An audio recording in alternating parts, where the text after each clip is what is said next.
Hello, good evening students. और आज हम लोग जो है इस रिप्रोडक्टिव यूनिट को जो है कंटिन्यू करेंगे।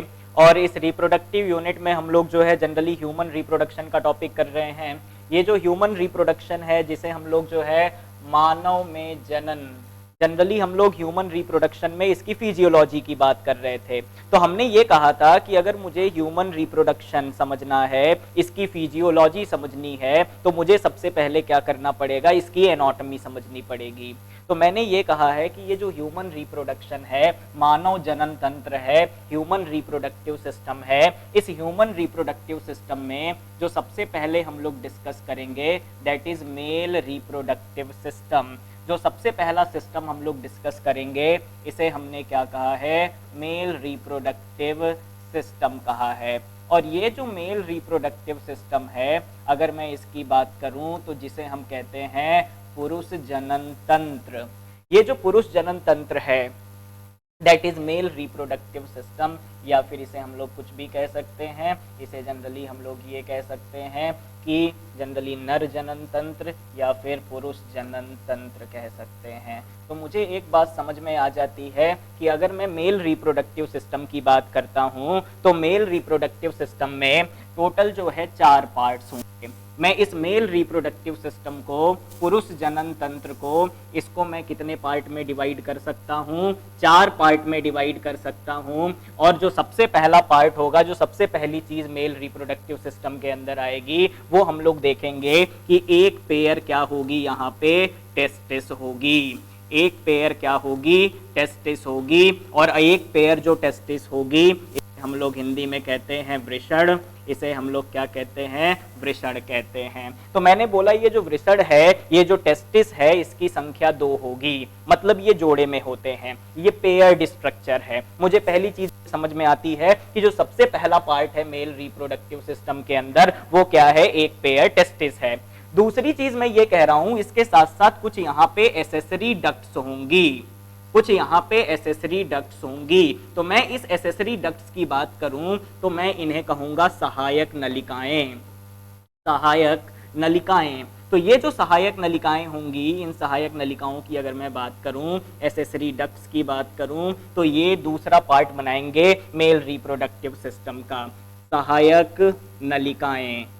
तो मुझे एक बात समझ में आती है कि इस मेल रिप्रोडक्टिव सिस्टम के अंदर हम लोग देख रहे हैं कई सारे क्या है पार्ट। मुझे ये पता है कि कोई भी सिस्टम हो, कोई भी सिस्टम हो बॉडी का, तो वो कई सारी चीजों से मिलके बना हुआ है। जैसे मैं एक्सक्रीटरी सिस्टम की बात करूं, उत्सर्जन तंत्र की बात करूं, तो एक्सक्रीटरी सिस्टम के अंदर एक पेयर किडनी होती है, एक पेयर यूरेटर होते हैं, एक यूरिनरी ब्लैडर होता है, साथ ही साथ एक यूरिथ्रा होता है। तो उसी तरीके से अगर हम लोग पुरुष जनन तंत्र की बात कर रहे हैं, मेल रिप्रोडक्टिव सिस्टम की बात कर रहे हैं, तो मेल रिप्रोडक्टिव सिस्टम में मुझे समझ में आता है कि यहाँ पे एक पेयर टेस्टिस होगी, जिसे मैं वृषण कह रहा हूं। दूसरी चीज यहाँ पे क्या होगी, एसेसरी डक्ट्स होंगी, जिन्हें मैं सहायक नलिकाएं कह रहा हूं। कुछ यहाँ पे एसेसरी ग्लैंड्स हो सकती हैं, कुछ यहाँ पे एसेसरी ग्लैंड्स होती हैं, जिन्हें मैं सिंपली कह रहा हूं कि ये सहायक ग्रंथियां होंगी। जनरली ये ग्रंथियां, कई सारी ग्रंथियां हो सकती हैं, इनको हम लोग डिटेल में डिस्कस करेंगे कि ये ग्रंथियां एक्चुअली में इनका काम क्या होता है, जो कि रिप्रोडक्टिव सिस्टम से एसोसिएटेड हैं। और चौथा जो इंपॉर्टेंट पोर्शन होगा, चौथा जो इंपॉर्टेंट पार्ट होगा, इसे कहेंगे एक्सटर्नल जेनाइटेलिया। जो चौथा पार्ट होगा मेल रिप्रोडक्टिव सिस्टम का, इसे हम लोग कहेंगे एक्सटर्नल जेनाइटेलिया। ये जो एक्सटर्नल जेनाइटेलिया है, ये जो एक्सटर्नल जेनाइटेलिया है, इसे हम क्या कहते हैं, बाह्य जननेंद्रिय। इन्हें हम कहते हैं बाह्य जननेंद्रियां।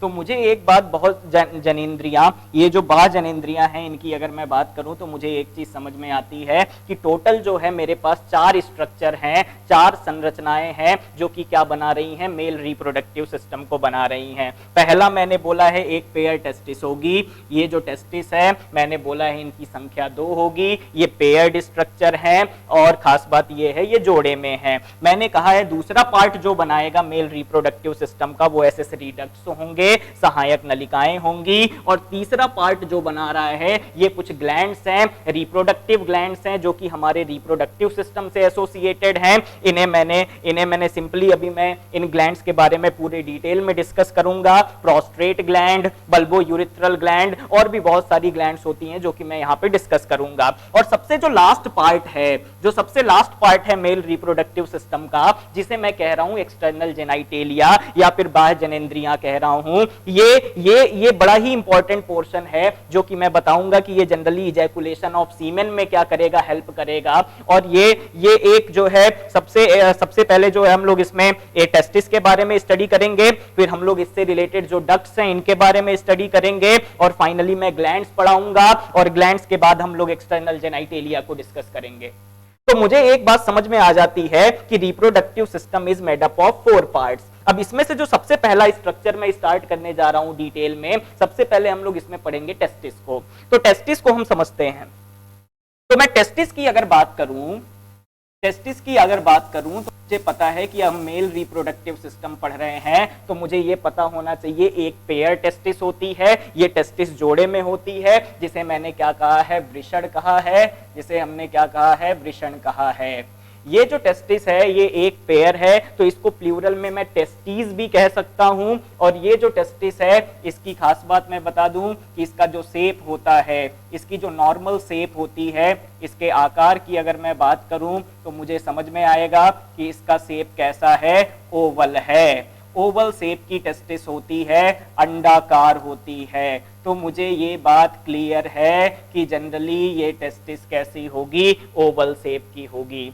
दूसरी चीज, जब मैं शेप की बात करता हूं तो मैंने अभी कहा कि ये टेस्टिस कैसी हैं, पेयर्ड हैं, मतलब टोटल इनकी संख्या कितनी होगी, 2 होगी, ये जोड़े में पाए जाएंगे। इसके अलावा मैंने बोला है कि टेस्टिस के लिए मैं प्लूरल वर्ड क्या यूज करता हूं, टेस्टीज कह सकता हूं। मैं इस टेस्टिस को अगर प्लूरल में इसके लिए वर्ड यूज करूं, 2 टेस्टिस हैं, तो मैं इसे क्या कहूंगा, टेस्टीज कहूंगा।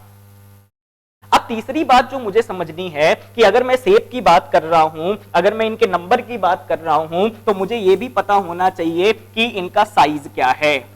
तो टेस्टिस के साइज की बात करें तो टेस्टिस का साइज जो है अलग अलग बुक्स में क्या करती हैं, वेरी करती हैं। अगर हम हायर क्लासेस में देखें तो ये 3 से 4 सेंटीमीटर इनकी लेंथ मिलेगी, लेकिन अगर मैं एनसीईआरटी के बेसिस पे देखूं तो एनसीईआरटी में जो लेंथ इसकी दी हुई है, इसकी जो लंबाई दी हुई है, ये लगभग 4 से 5 सेंटीमीटर दी हुई है।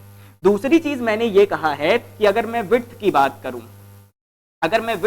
करूं, इसके चौड़ाई की बात करूं, तो विड्थ मुझे समझ में आएगा ये कितना होता है, 2 से 3 सेंटीमीटर होता है। तो मैं ये नहीं कह रहा हूं कि ये जो शेप है और ये साइज है ये पूरी तरीके से जो है एग्जैक्ट साइज ये टेस्टिस का होगा। मैं ये कह रहा हूं कि ये वेरी करता है। टेस्टिस का साइज क्या करता है, वेरी करता है। एक जनरल मुझे एक जनरल आइडिया है कि टेस्टिस की लेंथ कितनी होनी चाहिए, 4 से 5 सेंटीमीटर या 3 से 4 सेंटीमीटर कुछ भी हो सकती है। साथ ही साथ विड्थ कितनी हो सकती है, 2 से 3 सेंटीमीटर। हालांकि अगर हमारे फास्ट फॉरवर्ड क्वेश्चन एनसीईआरटी से आते हैं डायरेक्ट लेंथ और विड्थ से, तो मैं इसी डेटा को क्या मानूंगा, करेक्ट मानूंगा। इसके अलावा मैं इन 3 चीजों को अगर देख लेता हूं तो मुझे यह समझ में आता है कि ये जो टेस्टिस है ये मेल सेक्स ऑर्गन है, और ये प्राइमरी सेक्स ऑर्गन का काम करता है मेल्स के अंदर। तो मैं देखूं ये जो टेस्टिस है ये मेल्स के अंदर प्राइमरी सेक्स ऑर्गन का काम करता है। प्राइमरी सेक्स ऑर्गन की बात अगर हम लोग करें तो मुझे ये समझ में आ जाएगा कि इसे मैं क्या कहता हूं, प्राथमिक जननांग। इसे हम लोग क्या कहेंगे, प्राथमिक जननांग। और ये जो प्राथमिक जननांग है that is called primary sex organ. हम प्राथमिक जननांग उसे कहते हैं, प्राइमरी सेक्स ऑर्गन उसे कहते हैं जो कम से कम 2 काम करे। जो कम से कम कितना काम करे, 2 काम करे, तब मैं इसे क्या कहूंगा, प्राइमरी सेक्स ऑर्गन। तो टेस्टिस को मैंने प्राइमरी सेक्स ऑर्गन कहा है, तो जाहिर सी बात है इसके 2 फंक्शन होने चाहिए। सबसे पहला काम ये क्या करना चाहिए, गैमेटोजेनेसिस। सबसे पहला काम ये क्या करना चाहिए, गैमेटोजेनेसिस करना चाहिए, गैमेट का निर्माण करना चाहिए। जेनेसिस का मतलब होता है निर्माण करना, गैमेट का निर्माण करना, या फिर इसी को हम लोग क्या कहते हैं, युग्मक जनन कहते हैं। तो मैंने ये कहा कि प्राइमरी सेक्स ऑर्गन के दो काम होने चाहिए। पहला काम तो ये होना चाहिए, गैमेट बनाना चाहिए, और गैमेटोजेनेसिस को हम लोग हिंदी में क्या कहते हैं, युग्मक जनन कहते हैं। और दूसरा काम ये क्या रिलीज करना चाहिए, सेक्स हार्मोन रिलीज करना चाहिए। दूसरा काम ये क्या करना चाहिए, सेक्स हार्मोन रिलीज करना चाहिए। और मुझे पता है कि जो मेल सेक्स हार्मोन है, जो नर हार्मोन है, इसे हम लोग क्या कहते हैं, एंड्रोजन। हम लोग डायरेक्टली जो है हम टेस्टोस्टेरोन आंसर नहीं करेंगे। मैंने कहा है कि जो मेल सेक्स ऑर्गन होगा, जो मेल के अंदर सेकेंडरी सेक्सुअल कैरेक्टर को रेगुलेट करेगा, द्वितीय लैंगिक लक्षण का क्या करेगा, विकास करेगा, तो ये जो सेक्स हार्मोन होगा ये एक एंड्रोजन है। और ये जो एंड्रोजन है, इस एंड्रोजन के अंदर बहुत सारे हार्मोन आते हैं। इस एंड्रोजन के अंदर मैं देखूं तो एक हार्मोन बड़ा ही फेमस, जो सबसे प्रिंसिपल हार्मोन है, जो सबसे मुख्य हार्मोन है एंड्रोजन में, वो मैं देखूंगा, दैट इज टेस्टोस्टेरॉन।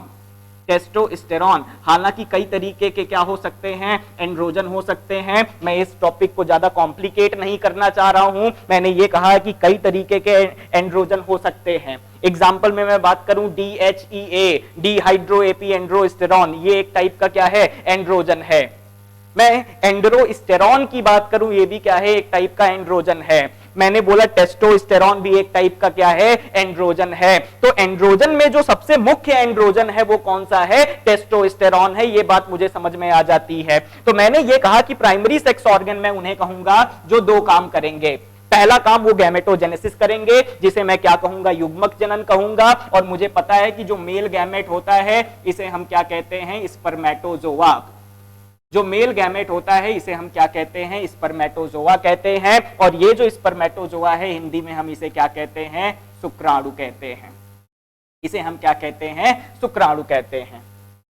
तो ये दो काम अगर हो रहे हैं किसी ऑर्गन के थ्रू, तो मैं इसे क्या कहूंगा, प्राइमरी सेक्स ऑर्गन। मुझे पता है कि ये बात पूरी तरीके से क्लियर हो गई होगी कि टेस्टिस जो है ये मेल्स के अंदर प्राइमरी सेक्स ऑर्गन का काम करता है। और जनरली ये गैमेटोजेनेसिस करेगा और दूसरा मेल सेक्स हार्मोन रिलीज करेगा। मेल सेक्स हार्मोन मैंने अभी बताया एंड्रोजन है, और जो मेन एंड्रोजन है दैट इज कॉल्ड टेस्टोस्टेरॉन। अब मैं थोड़ा सा इसके एनाटॉमिकल फीचर की तरफ चलता हूं, लेकिन पहले मैं इसकी टेस्टिस की पोजीशन बता दूं। मैं अगर टेस्टिस की पोजीशन देखूं, तो टेस्टिस की पोजीशन अगर मैं देखूं तो मुझे पता है कि हमारी बॉडी कैसी है, सेगमेंटेड है। ये जो वृषण है, ये जो टेस्टिस हैं, अगर मैं इनकी पोजीशन देखूं तो इनकी पोजीशन कहां होगी, तो मैं ये क्लियर कर देता हूं कि इनकी पोजीशन कहां होगी। लेकिन मुझे पहली चीज तो ये पता होनी चाहिए एनिमल किंगडम से कि हमारी बॉडी कैसी है, सेगमेंटेड है। और सेगमेंटेड बॉडी में हमें पता है कि हमारी बॉडी को डिवाइड कर सकते हैं हेड में, थोरैक्स में और एब्डोमेन में। तो हम अपनी बॉडी को 3 पार्ट्स में डिवाइड कर सकते हैं, हेड, थोरैक्स और एब्डोमेन में। मतलब हमारी बॉडी सेगमेंटेड है। हालांकि मैंने बोला था ये सेगमेंटेशन या मेटामेराइजेशन जो है ये कहां से स्टार्ट हो जाता है, एनेलिडा से स्टार्ट हो जाता है। और मैं देखूं तो इसके ऊपर हेड होगा। हेड के बाद ये वाला पार्ट जो दिख रहा है मुझे, ये इसे मैं क्या कहूंगा, थोरैक्स कहूंगा। ये जो थोरैक्स होता है, ये जो थोरैक्स होता है, इसके अंदर जो कैविटी है इसे थोरैसिक कैविटी कहूंगा, या फिर इसे क्या कहते हैं, वक्षीय गुहा कहते हैं। वक्षीय गुहा कह सकते हो, या फिर इसे क्या कहते हो, वक्ष कहते हो, थोरैक्स कहते हो। दूसरी चीज मैंने ये कहा है कि इसके नीचे का जो हिस्सा होगा, इसके नीचे का जो हिस्सा होगा, ये बीच में मुझे एक दिखाई दे रहा है, ये क्या है, डायाफ्राम है। ये क्या है, डायाफ्राम है। डायाफ्राम का काम क्या होता है, ये मस्कुलर डायाफ्राम है, मसल्स हैं, स्पेशल टाइप की क्या है, विशेष प्रकार की पेशियां हैं ये। और ये क्या करती हैं, थोरैक्स को एब्डोमेन से अलग करती हैं। इसके ऊपर का हिस्सा मैं क्या कहूंगा, थोरैक्स है, वक्ष है। और इसके नीचे का हिस्सा जो है इसे मैं क्या कहूंगा, एब्डोमेन। इसके निचले हिस्से को मैं क्या कहूंगा, एब्डोमेन कहूंगा। और ये जो एब्डोमेन की कैविटी मुझे दिखाई दे रही है that is called abdominal cavity. ये जो एब्डोमेन की मुझे कैविटी दिखाई दे रही है इसे मैं क्या कहूंगा, एब्डोमिनल कैविटी कहूंगा। या फिर मैं इसे क्या कह सकता हूं, एब्डोमेन को उदर, और इसे क्या कहूंगा, उदरीय गुहा। उदरी गुहा का मतलब एब्डोमिनल कैविटी से है।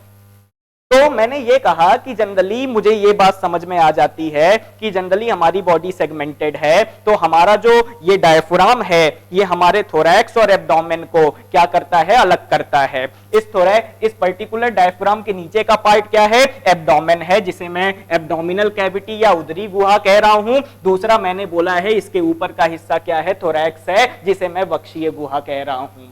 अब ये जो टेस्टिस है इसकी पोजीशन मुझे बतानी है, तो इस टेस्टिस की पोजीशन अगर मुझे बतानी है तो मैं बता दूं कि ये टेस्टिस जो है उदरी गुहा के मतलब एब्डोमिनल कैविटी के बिल्कुल निचले हिस्से पे क्या होता है, लोकेटेड होता है इस तरीके से। तो मैंने ये कहा है कि ये जो एब्डोमिनल कैविटी है, लोअर एब्डोमिनल कैविटी है, इसका जो निचला हिस्सा है उदरीय गुहा का, ये कैसा है, एक्चुअली में देखा जाए तो ये यहाँ पे पोजीशन है किसकी, टेस्टिस की। अब ये जो टेस्टिस है ये अगर देखा जाए तो जनरली जो अर्ली एम्ब्रियोनिक स्टेज होती है, अर्ली एम्ब्रियोनिक स्टेज का मतलब जो प्रारंभिक जो है प्रारंभिक एम्ब्रियोनिक स्टेज में अगर हम लोग देखें तो प्रारंभिक अवस्था में स्टार्टिंग में प्रेगनेंसी टाइम में हम लोग देख सकते हैं कि जनरली ये टेस्टिस बनेंगे कहां पे, लोअर एब्डोमिनल कैविटी में। लेकिन मुझे पता है कि ये प्रेगनेंसी कितने मंथ की होती है, 9 मंथ की होती है। ये प्रेगनेंसी कितने मंथ की होती है, 9 मंथ की होती है। तो इस 9 मंथ की प्रेगनेंसी में सेकेंड मंथ में ये टेस्टिस क्या करता है, डिसेंड करता है। सेकेंड मंथ में ये टेस्टिस क्या करता है, डिसेंड करता है, ये नीचे की तरफ आता है। और नीचे की तरफ आता है तो एक पाउच लाइक स्ट्रक्चर में आता है, और ये जो पाउच लाइक स्ट्रक्चर है इसे मैं क्या कहूंगा, इसे कहूंगा स्क्रोटल सैक। तो मैं एक चीज समझ सकता हूं कि ये क्या है, टेस्टिस है, पेयर ऑफ टेस्टिस, जो कि अर्ली एम्ब्रियोनिक स्टेज में कहां बने हैं, एब्डोमेन में बने हैं, उदरी गुहा में बने हैं। अब ये जो टेस्टिस है, ये टेस्टिस की खास बात ये है कि ये टेस्टिस नीचे की तरफ उतर रहा है, और जब नीचे की तरफ उतर रहा है, डिसेंड कर रहा है एक पाउच लाइक स्ट्रक्चर में। इस पाउच लाइक स्ट्रक्चर को मैं क्या कह रहा हूं, स्क्रोटल सैक कहूंगा। इस पाउच लाइक स्ट्रक्चर को मैं क्या कहूंगा, स्क्रोटल सैक कहूंगा, या फिर मैं इसे सिंपली क्या कह सकता हूं, स्क्रोटम कह सकता हूं। तो मुझे एक चीज बहुत अच्छे से क्लियर हो गई कि टेस्टिस बननी कहां है, लोअर एब्डोमिनल कैविटी में। लेकिन ये टेस्टिस जो है 9 मंथ की जो प्रेगनेंसी है, इसमें सेकंड से अगर मैं 7th मंथ के बीच में देखूं तो ये टेस्टिस क्या करता है, एब्डोमिनल कैविटी से डिसेंड करता है। और एब्डोमिनल कैविटी से जब ये डिसेंड करेगा तो एक पाउच लाइक स्ट्रक्चर में आएगा, खुलेगा, और इस पाउच लाइक स्ट्रक्चर को मैं क्या कहूंगा, स्क्रोटल सैक कहूंगा।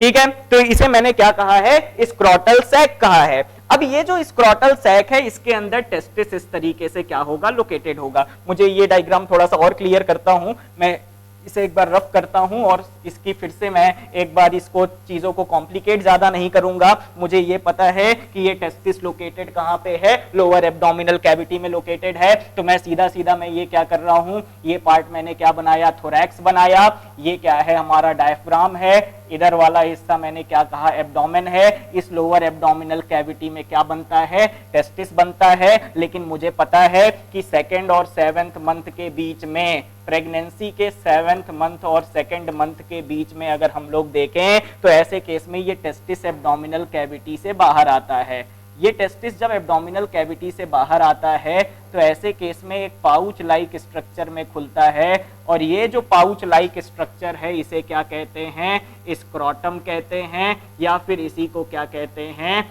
स्क्रोटल सैक कहते हैं।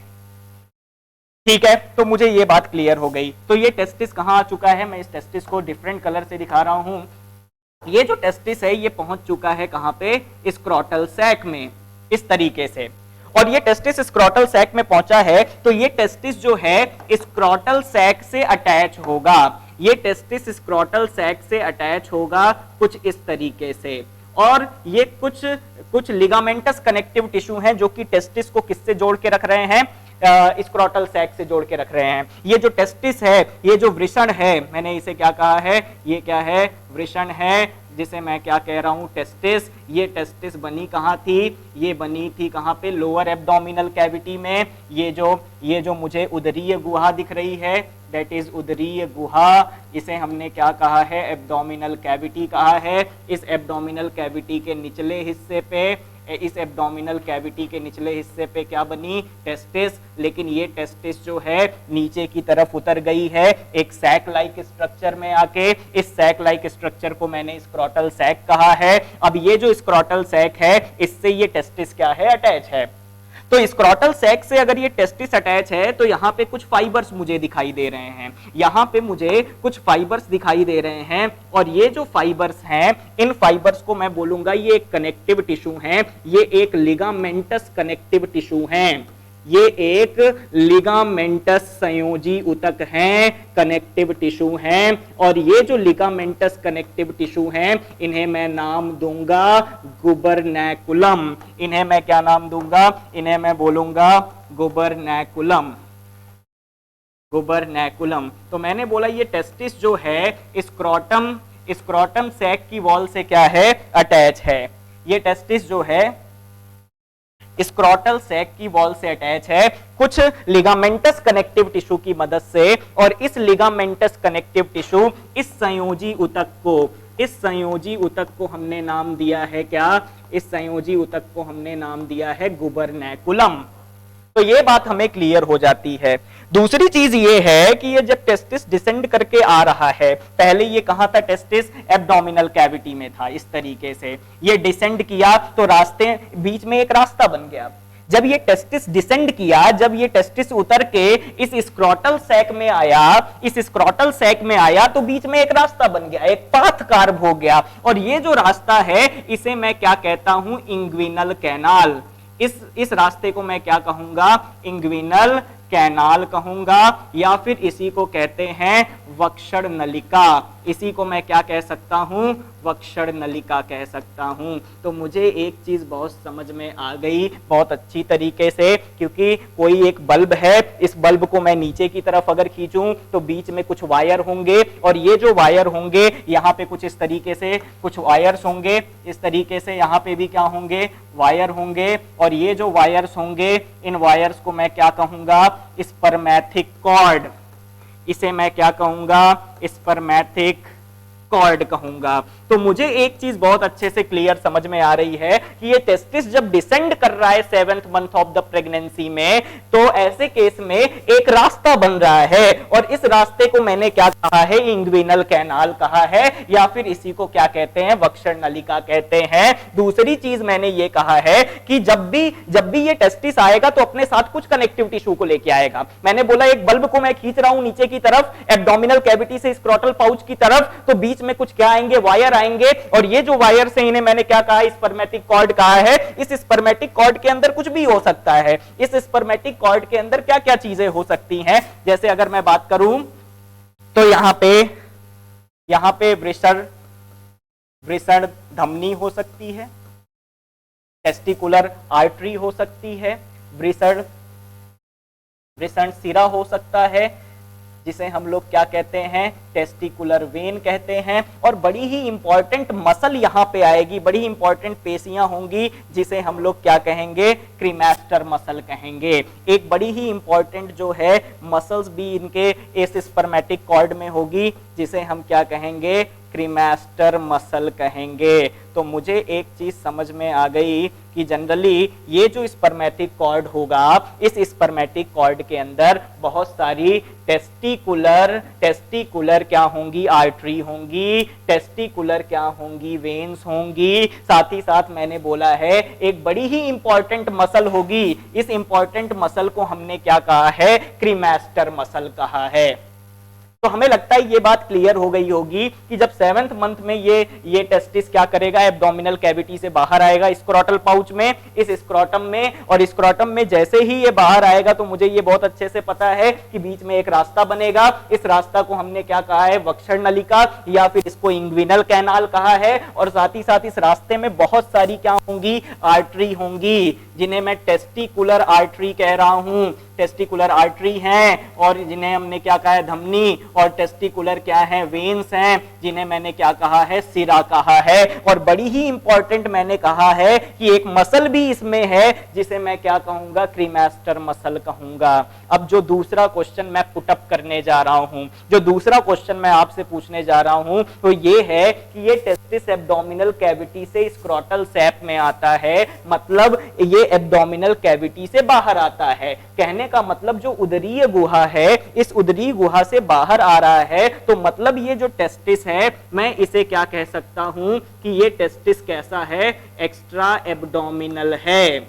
ये टेस्टिस कैसा है, एक्स्ट्रा एब्डोमिनल है। एक्स्ट्रा का मतलब एब्डोमिनल कैविटी से बाहर, उदरी गुहा से बाहर आ रही है ये टेस्टिस। दूसरी चीज मुझे ये समझनी है, दूसरी बड़ी इंपॉर्टेंट चीज मुझे ये समझनी है कि जनरली ये एरिया जो मुझे दिखाई दे रहा है, ये पर्टिकुलर एरिया जो मुझे दिखाई दे रहा है, जो मैं लोअर एब्डोमिनल कैविटी का एरिया ले रहा हूं, ये जो एरिया है, ये जो लोअर एब्डोमिनल कैविटी का एरिया है, इसे मैं कहता हूं पेल्विक रीजन। इसे मैं क्या कहूंगा, पेल्विक रीजन कहूंगा। ये जो पेल्विक रीजन है, यहीं पे टेस्टिस क्या होती है, सिचुएटेड होती है। तो टेस्टिस की लोकेशन लोअर एब्डोमिनल कैविटी में होती है। लोअर एब्डोमिनल कैविटी में भी कहां, पेल्विस रीजन में होती है, पेल्विक रीजन में होती है, जिसे हम लोग क्या कहते हैं, जिसे हम लोग कहते हैं श्रोणि क्षेत्र। तो ये टेस्टिस कहाँ लोकेटेड है, श्रोणि क्षेत्र में लोकेटेड है, पेल्विक रीजन में लोकेटेड है। हमें लग रहा है यहां तक की बात क्या हो गई होगी, क्लियर हो गई होगी। अब जो दूसरी इंपॉर्टेंट बात मैं जो बताऊंगा इससे रिलेटेड, मुझे ये समझना है कि ये टेस्टिस अगर डिसेंड कर रही है, एब्डोमिनल कैविटी से बाहर आ रही है, तो इसका रीजन क्या है, ये क्या वो रीजन है जिसकी वजह से ये जो टेस्टिस है, ये एब्डोमिनल कैविटी से बाहर आ रही है उतर के, और एक पाउच लाइक स्ट्रक्चर में जाके क्या कर रही है, जाके सिचुएटेड हो जा रही है। और इस पाउच लाइक स्ट्रक्चर से ये टेस्टिस अटैच है एक लिगामेंट की मदद से, एक संयोजी ऊतक की मदद से, जिसे मैंने गुबरनैकुलम कहा है। ये अटैचमेंट इसलिए होता है ताकि ये टेस्टिस बैक ना हो जाए, कहां पे, एब्डोमिनल कैविटी में। तो मुझे ये चीज समझ में आ गई कि एक्चुअली में इसकी एनाटॉमी क्या है, एक्चुअली में ये जो प्रोसेस हो रहा है, ये जो डिसेंडेशन हो रहा है टेस्टिस का, ये किस तरीके से हो रहा है। लेकिन वो क्या चीज है, मैंने बताया था, वो क्या स्टिमुलस है, वो क्या स्टिमुलस है जो कि डिसेंडेशन ऑफ टेस्टिस या फिर टेस्टिस को उदरी गुहा से बाहर आने के लिए प्रेरित कर रहा है। तो वो क्या स्टिमुलस है जिसकी वजह से ये टेस्टिस उदरी गुहा से बाहर आ रहा है, मतलब एब्डोमिनल कैविटी से बाहर आ रहा है। तो वो स्टिमुलस मैंने बताया था कि टेस्टोस्टेरॉन है, क्योंकि टेस्टोस्टेरॉन ही प्रेरित करता है, प्रोत्साहित करता है किसको, डिसेंडेशन ऑफ टेस्टिस को, डिसेंडेशन ऑफ टेस्टिस को। तो ये जो टेस्टिस डिसेंड कर रही है, इस टेस्टिस के डिसेंडेशन की अगर मैं बात करूं, तो उसको प्रोत्साहित करने वाला जो हार्मोन है वो कौन है, प्रेरित करने वाला जो हार्मोन है वो कौन सा है, टेस्टोस्टेरॉन। अब बात ये आती है कि जनरली ये काम फीटल लाइफ में हो रहा है, एम्ब्रियोनिक स्टेज में हो रहा है। तो अगर ये काम एम्ब्रियोनिक स्टेज में हो रहा है, फीटल स्टेज में हो रहा है, तो ये टेस्टोस्टेरॉन जो है प्रोड्यूस कहां से हो रहा है, क्योंकि अभी तक हम ये जानते थे कि ये टेस्टोस्टेरॉन कब प्रोड्यूस होता है, जब प्यूबर्टी आती है, जब यौनावस्था आती है। लेकिन ये मैं एक बात और क्लियर कर दूं कि जो फीटस का, जो फीटल टेस्टिस है, जो फीटल टेस्टिस है, फीटस का टेस्टिस भी क्या रिलीज कर सकता है, टेस्टोस्टेरॉन कर सकता है। हालांकि बर्थ के बाद, जन्म के बाद भी ये बच्चा क्या रिलीज करता है, कुछ समय तक टेस्टोस्टेरॉन रिलीज कर सकता है। लेकिन मैंने ये कहा है कि ये जो फीटल टेस्टिस है, ये क्या रिलीज करेगा, टेस्टोस्टेरॉन, और यही टेस्टोस्टेरॉन क्या करेगा, स्टिमुलेट करेगा डिसेंडेशन ऑफ टेस्टिस को, यही टेस्टिस को क्या कराएगा, डिसेंड कराएगा, यही जो है प्रेरित करेगा कि ये टेस्टिस एब्डोमिनल कैविटी से बाहर आए, स्क्रोटल सैक के अंदर, स्क्रोटल पाउच के अंदर। ठीक है, ये जो स्क्रोटल पाउच है, स्क्रोटल सैक है, इसे हम लोग कहते हैं वृषणकोश, इसे हम लोग क्या कहते हैं, वृषणकोश कहते हैं। तो मुझे ये चीज समझ में आ गई है कि ये पूरी जो डिसेंडेशन हो रही है टेस्टिस की, ये जो टेस्टिस का एब्डोमिनल कैविटी से बाहर आना है, एक्स्ट्रा एब्डोमिनल केस में जो देख रहा हूं, ये कैसे हो रहा है और इसको प्रेरित कौन कर रहा है, कौन सा हार्मोन, टेस्टोस्टेरॉन। और ये टेस्टोस्टेरॉन फीटल टेस्टिस क्या करता है, प्रोड्यूस करता है। अब हम लोग थोड़ा सा आगे चलते हैं, तो हमारे दिमाग में क्वेश्चन ये आता है कि ये डिसेंडेशन ऑफ टेस्टिस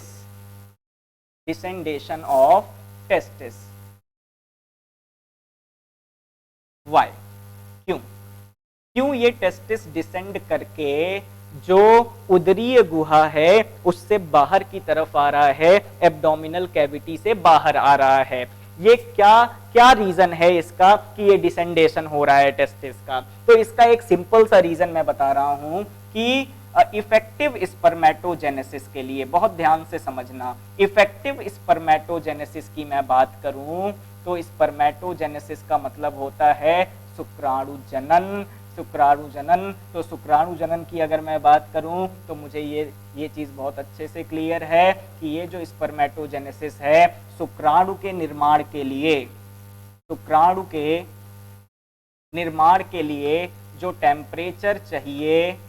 जो टेम्परेचर चाहिए वो हमारे नॉर्मल बॉडी टेम्परेचर से, हमारे, बहुत धीरे धीरे मैं इस बात को बता रहा हूं, नॉर्मल बॉडी टेम्परेचर से लगभग अगर मैं देखूं that is less than 2 to 2.5 degree centigrade.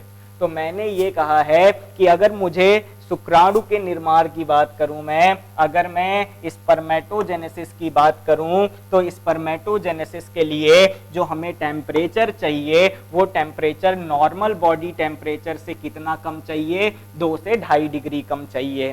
तो अगर ये टेस्टिस एब्डोमिनल कैविटी में होते, अगर ये वृषण जो है ये कहाँ होते, उदरी गुहा में होते, तो ऐसे केस में ये टेम्परेचर जो है पॉसिबल नहीं हो पाता, ये टेम्परेचर, और ऐसे केस में वहां पे क्या नहीं हो पाता, शुक्राणु का निर्माण नहीं हो पाता। इसलिए जो है स्पर्मेटोजेनेसिस जो है इसको इफेक्टिव बनाने के लिए हम लोग क्या करते हैं, हमारे अंदर ये एडेप्टेशन है कि हमारी टेस्टिस क्या करती है, इस एब्डोमिनल कैविटी से डिसेंड करके बाहर आ जाती है। तो ये एक चीज मुझे समझ में आती है, सिंपल सा रीजन यही है कि टेस्टिस का डिसेंड करने का, कि जनरली ये क्या है, इफेक्टिव स्पर्मेटोजेनेसिस के लिए टेम्परेचर चाहिए less than 2 to 2.5 degree centigrade. अब जो इंपॉर्टेंट चीज मैं बताने जा रहा हूं कि ये जो टेस्टिस है, जैसे अगर मैं देखूं ये टेस्टिस है, ये टेस्टिस डिसेंड करके एक पाउच लाइक स्ट्रक्चर में आता है। ये जो टेस्टिस है ये डिसेंड करके एक पाउच लाइक स्ट्रक्चर में आता है, और इस पाउच लाइक स्ट्रक्चर को हमने क्या कहा था, स्क्रोटम कहा था। इस पाउच लाइक स्ट्रक्चर को हमें स्क्रोटम कहा था, या फिर इसी को हमने हिंदी में क्या कहा था, वृषण कोश कहा था। इसे हमने क्या कहा था, वृषण कोश। तो ये टेस्टिस डिसेंड करके इस पाउच लाइक स्ट्रक्चर में आता है, और इस पाउच लाइक स्ट्रक्चर को मैं क्या कह रहा हूं, इस पाउच लाइक स्ट्रक्चर को मैं कह रहा हूं स्क्रोटल सैक। तो जाहिर सी बात है कि इस स्क्रोटल सैक के अंदर कुछ ऐसे स्ट्रक्चरल एडेप्टेशन होंगे जो कि टेम्परेचर को रेगुलेट कर रहे होंगे, क्योंकि अभी मैंने बोला है कि स्पर्मेटोजेनेसिस के लिए जो टेम्परेचर चाहिए वो हमारी बॉडी टेम्परेचर से लगभग 2 से 2.5 डिग्री कम चाहिए, और अगर 2 से 2.5 डिग्री कम चाहिए तो अगर ये टेस्टिस इस स्क्रोटल सैक के अंदर प्रेजेंट है तो इस स्क्रोटल सैक के अंदर कुछ स्ट्रक्चरल एडेप्टेशन होंगे जो कि टेम्परेचर को क्या कर रहे होंगे, रेगुलेट कर रहे होंगे। कुछ स्ट्रक्चरल क्या होंगे, एडेप्टेशन होंगे जो कि क्या कर रहे होंगे, इस टेम्परेचर को रेगुलेट कर रहे होंगे। तो स्ट्रक्चरल एडेप्टेशन की बात करूं तो मैं बात कर रहा हूं संरचनात्मक अनुकूलन की। संरचनात्मक अनुकूलन, संरचनात्मक अनुकूलन। तो ये जो मैंने ये कहा कि जनरली ये जो टेस्टिस है ये स्क्रोटल सैक के अंदर है, तो स्क्रोटल सैक के अंदर कोई ना कोई ऐसा स्ट्रक्चरल एडेप्टेशन होगा, कोई ना कोई ऐसा संरचनात्मक क्या होगा, अनुकूलन होगा, जिसकी वजह से क्या हो रहा होगा, इस पर्टिकुलर टेस्टिस का टेम्परेचर क्या हो रहा होगा, रेगुलेट हो रहा होगा। तो मैं तुम्हें बता दूं कि यहाँ पे जो स्ट्रक्चरल एडेप्टेशन होता है वो क्या होता है। तो टेस्टिस के अंदर कुछ सब क्यूटेनियस मसल पाई जाती हैं, सब क्यूटेनियस मसल होती हैं इस तरीके से टेस्टिस के अंदर। क्यूटीन का मतलब होता है स्किन, तो टेस्टिस की बाहर वाली स्किन को मैं क्या कह सकता हूँ, क्यूटीन कह सकता हूँ। सब क्यूटेनियस का मतलब स्किन के जस्ट नीचे एक मसल पाई जाएगी, ये मसल बड़ी ही इंपॉर्टेंट मसल है। इस सब क्यूटेनियस मसल्स का सब क्यूटेनियस मसल है। सब क्यूटेनियस मसल का मतलब ये है कि जनरली क्यूटिन के जस्ट नीचे होगी, स्किन के जस्ट नीचे होगी। और इस मसल को मैं नाम दूंगा डार्टोस मसल, डार्टोस पेशियां या फिर डार्टोस मसल। तो मैंने ये कहा है कि टेस्टिस की जो स्किन है, स्किन के जस्ट नीचे एक जो है बड़ी ही इंपॉर्टेंट, बड़ी ही महत्वपूर्ण क्या है, सब क्यूटेनियस मसल है। और इस मसल को हमने क्या नाम दिया है, डार्टोस मसल नाम दिया है। अब इस डार्टोस मसल की वजह से जो टेस्टिस की स्किन है, सॉरी जो स्क्रोटल सैक की स्किन है, ये कैसी हो जाती है, ये फोल्डेड हो जाती है। तो मैंने कहा है इस डार्टोस मसल की वजह से ये जो स्किन दिख रही है स्क्रोटम की, ये स्क्रोटम की स्किन क्या हो जाती है, फोल्डेड। तो मैंने बोला इस डार्टोस मसल की वजह से जो स्किन है ये कैसी हो गई, फोल्डेड हो गई। और स्किन के फोल्डेड होने से फायदा क्या है, तो मुझे बहुत अच्छे से पता है कि हीट लॉस और heat exchange is the function of surface area. मैं बहुत अच्छे से ये चीज भूला नहीं हूं कि मुझे पता है कि heat production is the function of body size. Body size मतलब नंबर ऑफ सेल्स हमारी बॉडी के अंदर ज्यादा होंगे तो हीट का प्रोडक्शन ज्यादा होगा। लेकिन अगर मैं बोलूं हीट लॉस किसका फंक्शन है, हीट एक्सचेंज किसका फंक्शन है, तो मैं बोलता हूं सरफेस एरिया का फंक्शन है। तो इससे मुझे एक चीज समझ में आता है कि स्किन अगर फोल्डेड हो जाएगी तो सरफेस एरिया बढ़ जाएगा। अगर स्किन फोल्डेड हो जाएगी तो सरफेस एरिया क्या कर जाएगा, इंक्रीज कर जाएगा। और सरफेस एरिया अगर बढ़ गया, सरफेस एरिया अगर बढ़ गया तो मुझे पता है कि surface area is the function of heat exchange, heat exchange और हीट लॉस। तो मैं ये कह सकता हूं यहां पे हीट का लॉस क्या होगा, ज्यादा होगा। और हीट का लॉस जब ज्यादा होगा तो टेम्परेचर क्या होगा, कम हो जाएगा। तो ये पहला स्ट्रक्चरल एडेप्टेशन जो कि स्क्रोटम के अंदर पाया जा रहा है, जो कि टेम्परेचर को क्या कर रहा है, कम कर रहा है। तो इसमें सबसे इंपॉर्टेंट रोल कौन प्ले कर रही है, ये dartos muscle. Dartos muscle skin को, टेस्टिस जो स्क्रोटम है उसकी स्किन को क्या बना रही है, फोल्डेड बना रही है। और जब ये फोल्डेड स्किन हो जाएगी तो सरफेस एरिया बढ़ेगा, और सरफेस एरिया बढ़ेगा तो हीट का लॉस होगा, और हीट का लॉस होगा तो टेम्परेचर क्या हो जाएगा, कम हो जाएगा। दूसरी चीज मैंने ये कहा है इसके अंदर और भी कुछ संरचनाएं होंगी जो कि इस टेम्परेचर को क्या करेंगी, रेगुलेट करेंगी। तो और क्या स्ट्रक्चरल एडेप्टेशन है, इसको एक बार हम लोग देख लेते हैं। तो जनरली यहां पे अगर हम लोग देखें तो स्वेट ग्लैंड्स का नंबर बहुत ज्यादा होगा। स्क्रोटम के अंदर अगर हम लोग देखें तो स्वेट ग्लैंड्स का नंबर क्या होगा, ज्यादा होगा। और स्वेट ग्लैंड्स का नंबर ज्यादा होगा तो मुझे पता है स्वेटिंग भी क्या होगी, ज्यादा। तो अगला जो स्ट्रक्चरल एडेप्टेशन है, मुझे एक बात समझ में आ रही है कि इस स्क्रोटम के अंदर नंबर ऑफ स्वेट ग्लैंड क्या हैं। स्वेट ग्लैंड कौन सी ग्लैंड्स होती हैं, जो स्वेट सिक्रीट करती हैं, जो पसीना सिक्रीट करती हैं, that is called sweat gland. तो जितना ज्यादा स्वेट ग्लैंड होंगी उतना ज्यादा स्वेटिंग होगी, और जितना ज्यादा स्वेटिंग होगी उतना ज्यादा इवेपोरेशन होगा, और जितना ज्यादा इवेपोरेशन होगा उतना जल्दी क्या होगी, जितना जल्दी इवेपोरेशन होगा उतना जल्दी क्या होगी, कूलिंग होगी। और जब कूलिंग होगी तो हमें पता है कि टेम्परेचर क्या होगा, कम होगा। टेम्परेचर क्या होगा, कम होगा। तो मुझे दो स्ट्रक्चरल एडेप्टेशन दिख रहे हैं स्क्रोटम के अंदर जो कि टेम्परेचर का रेगुलेशन कर रहे हैं, थर्मो रेगुलेशन का काम कर रहे हैं। मतलब मैं ये कहूं तो ये जो वृषण कोश है इसका काम होता है कि तापमान को नियंत्रित करके रखता है, और खासकर तापमान को हमेशा हमारे जो बॉडी टेम्परेचर है उससे 2 से 2.5 डिग्री हमेशा क्या रखता है, कम रखता है, ताकि इफेक्टिव स्पर्मेटोजेनेसिस या शुक्राणु का निर्माण हो सके। तो ये चीज मुझे समझ में आती है, ये स्ट्रक्चरल एडेप्टेशन यहाँ पे हैं। एक बड़ी इंपॉर्टेंट चीज मैंने पहले ही बताई थी कि ये जो टेस्टिस है ये अटैच है, ये टेस्टिस अटैच है किससे, स्क्रोटम से। और ये टेस्टिस अगर स्क्रोटम से अटैच है तो मुझे पता है ये कौन सी चीज है जो कि टेस्टिस को स्क्रोटम से जोड़ने का काम कर रही है। तो मैंने पहले ही कहा था ये लिगामेंटस कनेक्टिव टिश्यू हैं।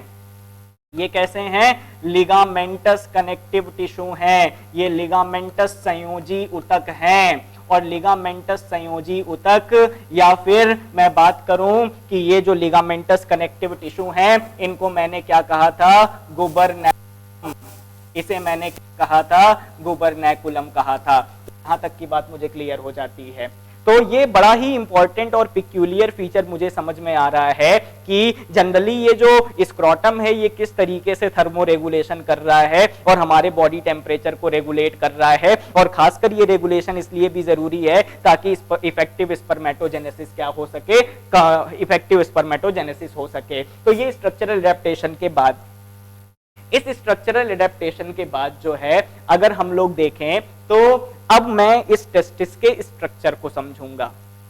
अभी मैंने एक चीज बहुत अच्छे से बताया होगा, ध्यान से समझना। मैंने ये कहा था कि जब ये अगर ये एब्डोमिनल कैविटी है तो इस एब्डोमिनल कैविटी में जब ये टेस्टिस क्या करता है, डिसेंड करता है आउटसाइड द एब्डोमिनल कैविटी। तो डिसेंडेशन के टाइम पे क्या है, ये एक सैक लाइक स्ट्रक्चर में टेस्टिस आके डिसेंड करता है और इस सैक लाइक स्ट्रक्चर को स्क्रोटल सैक कहा था हमने। अब मैंने कहा था कि यहाँ पे एक पाथवे बन गया है। इस पाथवे को हमने क्या कहा था? इस पाथवे को इंग्विनल कैनाल कहा था। ये जो इंग्विनल कैनाल है, ये जो इंग्विनल कैनाल है, मैंने बताया था इस इंग्विनल कैनाल के अंदर बहुत सारे क्या होंगे? ब्लड वेसल्स होंगे। और ये जो ब्लड वेसल्स हैं, इन ब्लड वेसल्स को हमने क्या कहा था? स्पर्मेटिक कॉर्ड कहा था। इसे मैंने क्या कहा था? स्पर्मेटिक कॉर्ड कहा था। तो अब मैं यहाँ पे एक बड़ी इंपॉर्टेंट चीज बताने जा रहा हूँ कि जनरली मैं ये कह रहा हूँ कि ये जो स्पर्मेटिक कॉर्ड है इसके अंदर तो टेस्टिकुलर आर्टरी थी, टेस्टिकुलर वेन थी, लेकिन साथ ही साथ एक बड़ी ही इंपॉर्टेंट मसल थी। बड़ी ही इंपॉर्टेंट मसल का मैंने नाम लिया था और ये जो मसल थी इसे मैंने बोला था क्रीमेस्टर मसल। तो ये क्रीमेस्टर मसल जो है यहां से आती है और फाइनली ये टेस्टिस को क्या करती है? सराउंड करती है। मतलब स्क्रोटल सैक को क्या करती है? सराउंड करती है। तो ये जो क्रीमेस्टर मसल है एक्चुअली में ये टेस्टिस की पोजीशनिंग के लिए बड़ी इंपॉर्टेंट है, क्योंकि जब टेम्परेचर ज्यादा होता है, जब टेम्परेचर ज्यादा होता है तो ये क्रीमेस्टर मसल किस तरीके से टेस्टिस को पोजीशन करती हैं। ये जो क्रीमेस्टर पेशियां हैं इनका काम क्या होता है? तो मैं तुम्हें बता दूं कि जनरली होता क्या है, जब टेम्परेचर ज्यादा होता है, जब टेम्परेचर ज्यादा होता है तो ये क्रीमेस्टर मसल क्या करती हैं? रिलैक्स करती हैं और ऐसे केस में ये टेस्टिस जो है ये एब्डोमेन से दूर चला जाता है। दूसरी चीज मैं कह रहा हूं कि जैसे ही टेम्परेचर कम होगा, जैसे मैं ठंड की बात करूं, ठंड के दिनों में टेम्परेचर क्या हो जाता है? कम हो जाता है। तो ये क्रीमेस्टर मसल क्या करेंगी? ये संकुचित होंगी। संकुचित होंगी मतलब इनका क्या होगा? कॉन्ट्रैक्शन होगा। तो जब टेम्परेचर कम होगा तो टेम्परेचर कम होने की वजह से ये क्रीमेस्टर मसल क्या करेंगी? कॉन्ट्रैक्शन में जाएंगी, संकुचन में जाएंगी। और जब ये संकुचित होंगी तो ऐसे केस में टेस्टिस ऊपर की तरफ खिंचेगा, मतलब ये टेस्टिस एब्डोमिनल कैविटी के पास आ जाएगा। तो मुझे दो चीजें समझ में आई कि टेस्टिस को पोजीशन करने में बड़ा इंपॉर्टेंट रोल है क्रीमेस्टर मसल्स का। और ये क्रीमेस्टर मसल जब टेम्परेचर बढ़ रहा है तो ऐसे केस में रिलैक्स कर रही हैं और टेस्टिस को क्या कर रही हैं? एब्डोमिनल कैविटी से दूर ले जा रही हैं। और मैंने ये कहा है कि जैसे ही टेम्परेचर कम हो रहा है, टेम्परेचर कम होने की वजह से अगर मैं कोल्ड सीजन में बात करूं तो ये क्रीमेस्टर मसल कॉन्ट्रैक्शन में जा रही हैं, संकुचन में जा रही हैं और फाइनली टेस्टिस को ऊपर की तरफ खींच रही हैं, एब्डोमिनल कैविटी की तरफ। तो मुझे ये चीज क्लियर है कि ये मुझे समझ में आ गया कि फाइनली जो है कि ये डिसेंडेशन कैसे होता है। कल मैं कुछ इससे रिलेटेड डिसऑर्डर्स की बात करके फाइनली मैं डक्ट सिस्टम पे आऊंगा कि ये टेस्टिस के अंदर बहुत सारे डक्ट सिस्टम होते हैं, बहुत सारे इनके अंदर क्या है? स्पेशलाइज्ड स्ट्रक्चर होते हैं। इस टेस्टिस के अंदर बहुत सारी सेल्स होती हैं। अब कौन सी सेल कौन से हार्मोन्स बनाती हैं, ये सारी चीजें हम लोग जो है नेक्स्ट लेक्चर में डिस्कस करेंगे। तो यहां तक की बात मैं एक बार समझा दूं, मैंने क्या क्या जो जो है अभी डिस्कस किया है। तो सबसे पहली चीज मैंने ये बताया है कि मेल रिप्रोडक्टिव सिस्टम के 4 पार्ट्स हैं। एक पेयर ऑफ टेस्टिस होगा, ये जो वृषण होंगे ये कितनी होंगी, इनकी संख्या 2 होंगी। एसेसरी डक्ट्स होंगी, सहायक नलिकाएं होंगी। तीसरा एसेसरी ग्लैंड्स होंगी, ग्रंथियां होंगी। और एक्सटर्नल जेनाइटेलिया, जिन्हें हमने क्या कहा है, बाहर जनेंद्रियां कहा है। दूसरा टेस्टिस को मैंने बताया है कि एक्चुअली में प्राइमरी सेक्स ऑर्गन है। क्यों है ये रीजन हमें समझ में आता है, इसकी शेप और ये पेयर्ड है या अनपेयर्ड है, और इसकी साइज मुझे क्लियर हो जाती है। डिसेंडेशन क्यों हो रहा है, कहाँ पे हो रहा है, किस तरीके से हो रहा है, और ऐसे केस में टेस्टिस कैसे जो है एब्डोमिनल कैविटी से या फिर स्क्रोटल सैक से क्या है, कैसे कनेक्टेड है, कौन से लिगामेंट हैं, या फिर मैंने ये बताया है कि जनरली इस टेस्टिस के डिसेंडेशन का रीजन क्या है। तो मुझे पता है इफेक्टिव स्पर्मेटोजेनेसिस, और सारी चीजें मुझे यहाँ पे अगर क्लियर हो जाती हैं तो सबसे लास्ट में मुझे ये समझ में आया कि क्या स्ट्रक्चरल एडेप्टेशन है, क्या संरचनात्मक अनुकूलन जो है इस स्क्रोटल सैक के अंदर है, जो कि टेम्परेचर को रेगुलेट कर रहा है, तापमान को नियंत्रित कर रहा है, और तापमान को जो है हमारे बॉडी टेम्परेचर से 2 से 2.5 डिग्री कम पे ले आ रहा है, ताकि जो शुक्राणु हैं इनका क्या हो सके, निर्माण हो सके। तो यहां तक की बात हमने डिस्कस कर ली। अब नेक्स्ट लेक्चर जो है हम लोग इसके आगे चलेंगे और फाइनली टेस्टिस के स्ट्रक्चर को और डिटेल में हम लोग देखेंगे। Thank you so much.